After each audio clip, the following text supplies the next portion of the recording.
എനിക്ക് സ്നേഹയെ ചതിക്കാൻ പറ്റില്ല, ഉപേക്ഷിക്കാനും പറ്റില്ല. എനിക്കറിയാം, ഈ സത്യം എല്ലാവരും അറിഞ്ഞാൽ സ്നേഹ എന്നെ വെറുക്കും. ഒരു പട്ടിയെപ്പോലെ എന്നെ ഇവിടെ നാട്ടിയിറക്കും. പക്ഷെ ഒന്നുകൂടി ഇവിടെ സംഭവിക്കും. സ്നേഹ ആത്മഹത്യ ചെയ്യും. നിങ്ങളുടെ ഇന്ന് മുഖത്ത് നോക്കാൻ പിന്നെ അവൾക്ക് പറ്റില്ല. കാരണം നിങ്ങളെല്ലാം എതിർത്തുകൊണ്ടാവും അവൾ എന്നെ സ്വീകരിച്ചത്. ഞാനൊരു ചതിയനായിരുന്നു എന്ന് അവൾ അറിഞ്ഞ അവൾക്ക് പിന്നെ എന്ത് ചെയ്യാൻ കഴിയും? മരണം മാത്രമേ അവൾക്ക് മുന്നിലുള്ളൂ. കുറ്റബോധം കൊണ്ട് പിന്നെ ഒരു നിമിഷം അവൾ ജീവിച്ചിരിക്കില്ല. അവളെ നഷ്ടപ്പെട്ട പിന്നെ ഞാനും ജീവിച്ചിരിക്കില്ല. അവളില്ലാതെ ഈ ഭൂമിയിൽ എനിക്ക് ജീവിക്കണ്ട. തെറ്റിന്റെ വഴിയിലൂടെ സഞ്ചരിച്ചിരുന്നവനാ ഞാൻ, അത് ശരിയാ. പക്ഷെ സ്നേഹ എന്നെ സ്നേഹിച്ചു തുടങ്ങിയ നിമിഷം മുതൽ അവന്തിക്ക് എന്റെ മനസ്സിലേ ഇല്ല. അവന്തിക്കോടുള്ള എല്ലാ ബന്ധവും ഞാൻ അവസാനിപ്പിച്ചു. അതിന്റെ വൈരാഗ്യം കൊണ്ടാ അവന്തിക്ക് ഞങ്ങളെ ജീവിക്കാൻ സമ്മതിക്കാത്തത്. എനിക്കൊരു നല്ല മനുഷ്യനായി ജീവിച്ചാൽ കൊള്ളാമെന്നുണ്ട്. അതിനുള്ളൊരു അവസരമാണ് സ്നേഹ എനിക്ക് തന്നത്. അവളുടെ കാൽപാദത്തിലൊന്ന് തൊടാൻ പോലുള്ള യോഗ്യത എനിക്കില്ല. സ്നേഹയുടെ ദാനമാണ് ഇപ്പോഴത്തെ എന്റെ ജീവിതം.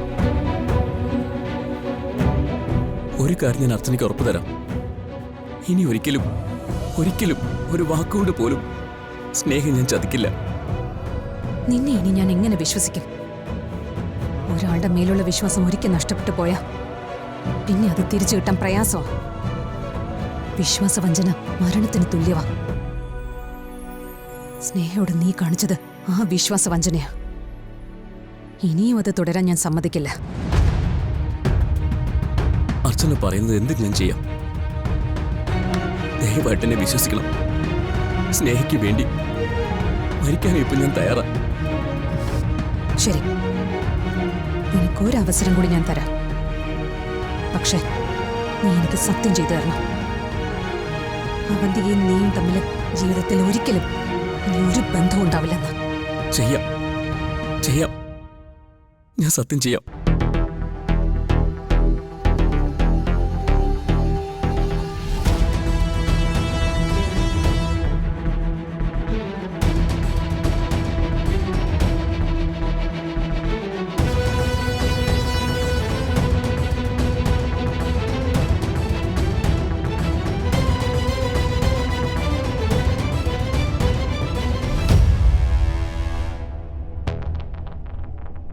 ഞാൻ സത്യം ചെയ്യുന്നു, എന്റെ മരണം വരെ സ്നേഹം ഞാനിനി ചതിക്കില്ല. ഇത് സത്യം തന്നെയാണല്ലോ അല്ലേ? ഈ കാര്യത്തിൽ ഞാൻ അസത്യം പറയില്ല. സ്നേഹ അല്ലാതെ മറ്റൊരു പെണ്ണും ഇനി എന്റെ ജീവിതത്തിൽ ഉണ്ടാവില്ല. ഇത് സത്യം.